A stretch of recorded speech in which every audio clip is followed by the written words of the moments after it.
दोस्तों, बहुत से लोगों ने पूछा है कि भारत के अंदर एलोपेशिया एरियाटा के कितने पेशेंट हैं और लगातार इनकी संख्या किन कारणों से बढ़ती जा रही है। तो आज हम इसी विषय पर बात करने वाले हैं। आप पूरे वीडियो में बने रहिए मेरे साथ।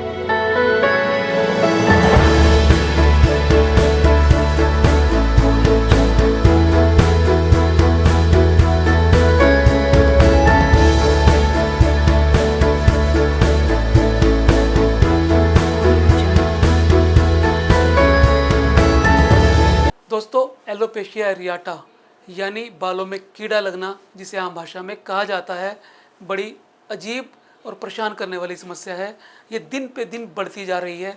अभी भारत के अंदर लगभग 2% लोग इस बीमारी का शिकार हैं किसी न किसी रूप में। या तो किसी को ये पहले हो चुकी है, या किसी को होने के सिम्टम है यानी बाद में होने वाली है, और या फिर वो अभी है। यानी जितनी भारत की पॉपुलेशन है, 2% लोग लगभग ऐसे हैं जो इस बीमारी से पीड़ित हुए हैं या हो सकते हैं या वर्तमान में हैं। दोस्तों, ये बीमारी, जैसा कि हम सब जानते हैं, एक ऑटो इम्यून डिसऑर्डर है, जिसके अंदर शरीर का इम्यून सिस्टम यानी हमारी प्रतिरक्षा प्रणाली, प्रतिरोधक क्षमता उल्टा काम करना शुरू कर देती है और बालों को जड़ से निकालना शुरू कर देती है। हालांकि बाल जड़ से निकलते नहीं है, ऊपर की शाफ्ट निकलती है और स्किन बिल्कुल प्लेन और चिकनी नज़र आती है। ये दो किस्म का होता है, नॉन स्कारिंग और स्कारिंग। नॉन स्कारिंग में बालों की जड़ें बची होती हैं और स्कारिंग में बालों की जड़ें ख़त्म होती हैं। इन दोनों पे मैंने अलग अलग वीडियोस बनाए हैं, उनको आप VSC के चैनल पर देख सकते हैं। आइए अब जानते हैं कि आजकल ये बीमारी बहुत तेज़ी से बढ़ रही है, तो इसके पीछे क्या क्या कारण जिम्मेदार हैं।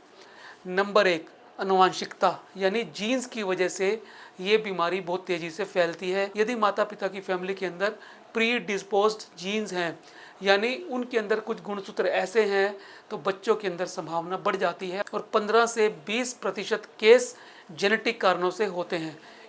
जीन्स के अलावा और जो कारण है उसमें है मुख्य कारण तनाव, स्ट्रेस। यदि किसी व्यक्ति को है तो बहुत तेज़ी से ये बीमारी बढ़ती है। इसके अलावा एनवायरमेंटल फैक्टर्स, जिसमें पोल्यूशंस आता है, हमारे द्वारा इस्तेमाल किए जाने वाले केमिकल्स आते हैं, उनकी वजह से बीमारी तेज़ी से बढ़ती है और कई बार दवाइयों के दुष्प्रभाव की वजह से भी ये आ सकती है। पोषण की कमी एक बड़ा कारण है इस बीमारी को बढ़ाने का। विटामिन B12 और विटामिन D जब कम होते हैं तब ये बीमारी आ सकती है। इसके अलावा हार्मोनल कारण, जैसे थायराइड का असंतुलन में होना, जब TSH यानी थायराइड स्टिमुलेटिंग हार्मोन बढ़ता है तब भी एलोपेशिया एरियाटा से व्यक्ति पीड़ित हो सकता है।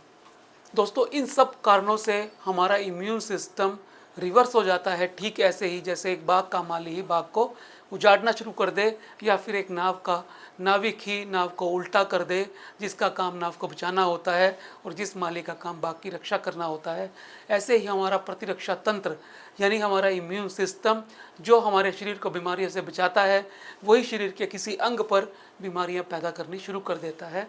इसे ही हम ऑटो इम्यून डिसऑर्डर कहते हैं। ये पूरे शरीर में किसी भी अंग पे हो सकता है। जब ये बालों पे आता है तो इसे एलोपेशिया एरियाटा कहते हैं। इसके 3 अलग अलग स्टेजेस हैं एलोपेशिया एरियाटा से। एलोपेशिया टोटलिस, जिसमें शरीर के बाल चले जाते हैं, और एलोपेशिया टोटलिस एलोपेशिया यूनिवर्सलिस, जिसमें पूरे शरीर के बाल चले जाते हैं।